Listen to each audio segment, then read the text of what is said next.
topic environmental science type and use of water sources.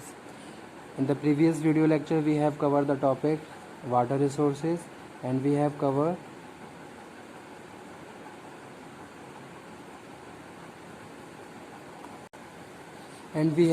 the water resources and their problems in the India. Today we will start the topic types and use of water sources. So let's start the topic.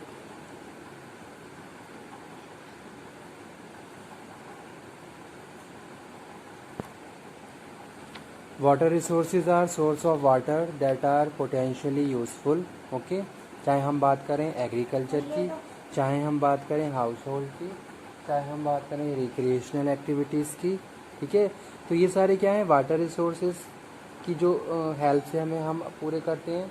जैसे agriculture की बात करें तो अगर हम India की बात करें तो India is most important aspect क्या है एग्रीकल्चर है. ज़्यादा से ज़्यादा अगर हम बात करें इंडिया की पॉपुलेशन की तो मैक्सिमम आपको देखने को मिल जाएगा कि जो रूरल एरिया है वहाँ से बिलोंग करते हैं इंडियंस. ठीक है, और वो अपने जो भी डे टू डे रिक्वायरमेंट्स होती हैं उनके लिए एग्रीकल्चर पे डिपेंड करते हैं. अब यहाँ पे हम बात कर रहे हैं किसकी, वाटर रिसोर्स की, कि वाटर को हम यूज़ कर रहे हैं कैसे, एज अ इंक्लूडेड एग्रीकल्चर में आप देखते हो किस तरीके से क्रॉप्स को हम ग्रो करते हैं तो वहाँ वाटर की अलग अलग सीजन्स के हिसाब से रिक्वायरमेंट होती है. ठीक है, हम बात कर रहे हैं इंडस्ट्रियलाइजेशन आज के टाइम में बहुत ज़्यादा स्पीडली हो रहा है. ठीक है, तो जैसे जैसे इंडस्ट्रियलाइजेशन हो रहा है वहाँ पे क्या है वाटर भी हम यूज़ कर रहे हैं. तो वो यहाँ पे हम बात कर रहे हैं हाउस होल्ड की बात करें, डे टू डे रिक्वायरमेंट जैसे कि अभी हमें पानी पीने के लिए कितना ज़्यादा उपयोगी है. रिक्रिएशनल एक्टिविटीज़ के लिए भी हम वाटर को यूज़ कर रहे हैं. और अलग जो हमारी एनवायरमेंटल एक्टिविटीज़ हैं उसमें भी पानी वाटर रिक्वायर्ड है. The majority of human use require fresh water. ठीक है, तो एक तरीके से जो पूरी ये साइकिल है, जो चेन है, तो पूरी साइकिल कहीं ना कहीं वाटर से क्या है रिलेटेड है. More than 99% of the earth water in its natural state. ठीक है, तो यहाँ पे हम क्या बात कर रहे हैं, types and use of water resources की बात कर रहे हैं. तो यहाँ पे हम बात कर रहे हैं concept more than 99% of the earth water in its natural state is unavailable. ठीक है, जो अपनी नेचुरल स्टेट में है लेकिन क्या है अनअवेलेबल है और अनसुटेबल है किसके लिए, हम ह्यूमन बींग्स के लिए. ठीक है, क्योंकि जैसे कि हमने प्रीवियस लेक्चर में पढ़ा था कि भाई पूरी अर्थ पे 97% वाटर है वो क्या है बहुत ज़्यादा हाईली सॉल्टी कंसनट्रेटेड है और जो 3% वाटर है वही क्या है फ्रेश वाटर है. ठीक है, तो जो नेचुरल फॉर्म में जो वाटर है वो या तो वो अनअवेलेबल है या फिर अनसुटेबल है किसके लिए, ह्यूमन बींग्स के लिए. Amount of fresh water for which all people animals plant earth compete is even less than 1%. तो जो फ्रेश वाटर है इसकी परसेंटेज क्या है कम होती जा रही है. ठीक है, this water which is available as a fresh water comes from, कहाँ से आता है ये, लैंड, सरफेस ऑफ वाटर, या फिर हम बात करें स्ट्रीम, लेक. ठीक है, या फिर रिवर्स. तो यहाँ से हमें ये पानी मिलता है जो हमारे लिए पीने के लिए क्या है उपयोगी होता है और एज अ फ्रेश वाटर हम जिसको बोलते हैं. ठीक है, तो आप देखिए किस तरीके से पानी वाटर सोर्सेज हमारे पास हैं और उनकी जो नेचुरल फॉर्म है वो हमारे लिए क्या है अनसुटेबल है, अनअवेलेबल है, और जो फ्रेश वाटर है उसकी कितनी स्केयरसिटी है. ठीक है, तो अब हमें क्या करना है, इन सब चीज़ों के लिए क्या है बहुत सारे प्रिवेंटिव एक्शंस लेने हैं. जैसे कि गवर्नमेंट ने क्या है कुछ कमिटीज़ बनाई हैं. वो कमिटीज़ क्या कर रही हैं, जो सीनियर अथॉरिटीज़ हैं वो अपने अपने एक्शंस पे अपने अपने साइड पे इनिशिएट ले रहे हैं. बहुत सारे एक्शंस, बहुत सारे प्लान, बहुत सारी कमिटीज़ बना के इन सारे जो प्रैक्टिसेस हैं उनको रोका जा रहा है. ठीक है, ताकि आने वाले टाइम में मेजर कॉज क्रिएट ना हो, मेजर प्रॉब्लम्स क्रिएट ना हो. तो यहाँ पे जो हम बात कर रहे हैं, नेक्स्ट हम बात कर रहे हैं टाइप्स ऑफ वाटर. तो यहाँ पे है सरफेस वाटर सोर्सेज और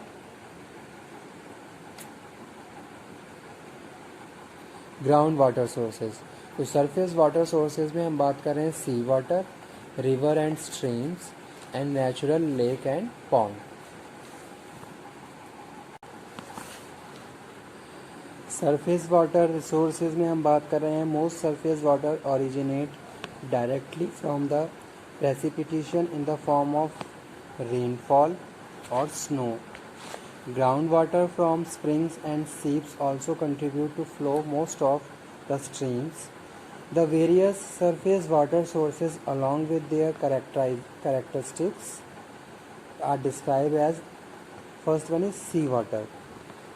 The ocean contains about 97% of total water in the world. But as the ocean water contains a high concentration of the salt, approximate 3.5% in solution, it becomes uneconomical to make the water potable. Still, in the place where sea water is the only source available, potable water is obtained from the sea water by carrying the desalting and demineralizing. Okay? तो जो सी water की यहाँ पे हम बात कर रहे हैं कि भाई क्या है 97% अवेलेबल है, जिसमें 3.5% क्या है हाईली कंसंट्रेशन है सॉल्ट की, जो हमारे लिए क्या है अनयूजेबल है और उसका हम प्रॉपरली यूज़ नहीं कर सकते हैं क्योंकि वो हमारे लिए क्या है सुटेबल नहीं है। सेकंड हम बात कर रहे हैं rivers and streams. Precipitation that does not evaporate in the infiltrate runoff the surface toward the sea in the form of stream and rivers. ठीक है, rivers and streams are most important source of water supply, even though the water from these sources is generally more variable in equality as well as the less satisfactory than water from lake and impounded reservoirs. ठीक है, तो जो reverse हैं जो stream है इसका पानी हमारे लिए क्या है और बहुत ज़्यादा इम्पॉर्टेंट है। ठीक है, और यहाँ पे हम बात कर रहे हैं rivers and streams are important source of water supply even though the water from these sources is generally more variable in the quality as well as the less satisfactory than the water from lake and impound. तो जो नदियों का पानी है बहता पानी हमारे लिए क्या है बहुत ज़्यादा इम्पॉर्टेंट है, उपयोगी होता है, फ्रेश वाटर में हम काउंट करते हैं।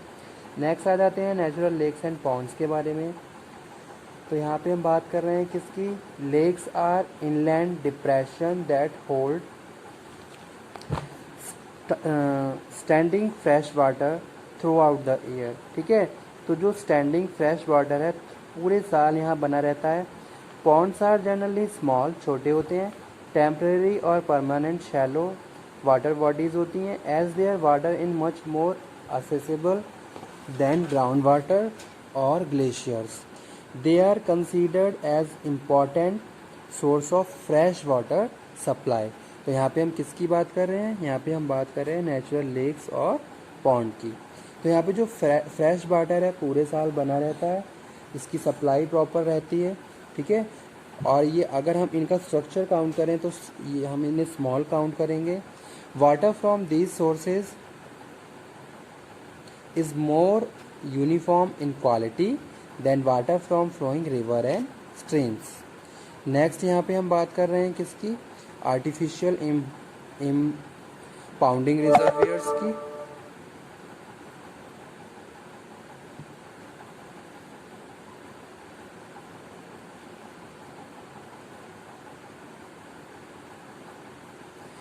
These are formed by the constructing hydraulic structure like dams, जैसे कि हम डैम बनाते हैं, across river valleys, जो नदियों की घाटियाँ होती हैं वहाँ जो डैम बनाए जाते हैं। The deeper and narrow valley is the easier it is construct the dam. The water quality is similar to the natural lake and ponds.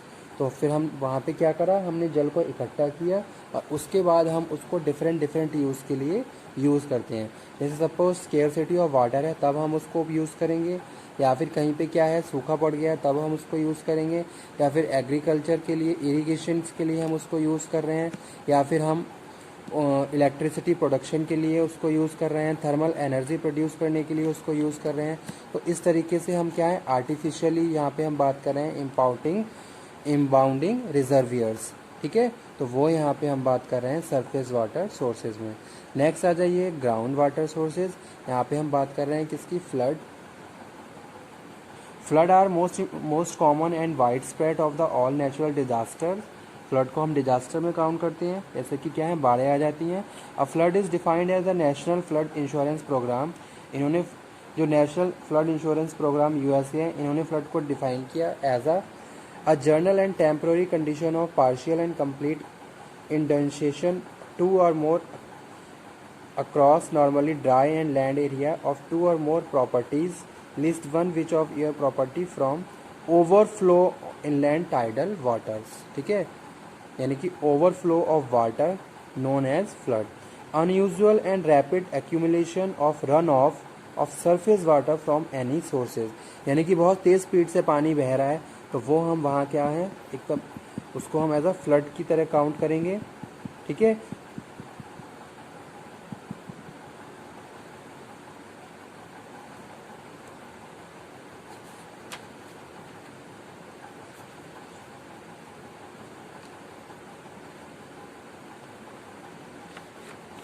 और सेकंड हम बात कर रहे हैं यहाँ पे किसकी, डैम्स की। Water is precious resource that is becoming an increasingly scarce commodity worldwide. To reduce scarcity there is a growing pressure to harness to utilize surface water source like river by building dams over them. The potential use could be irrigation, hydroelectricity, and water transport, etc. So these are the useful forms of dams by artificially impounding, as are known as artificial impounding reservoirs. Okay.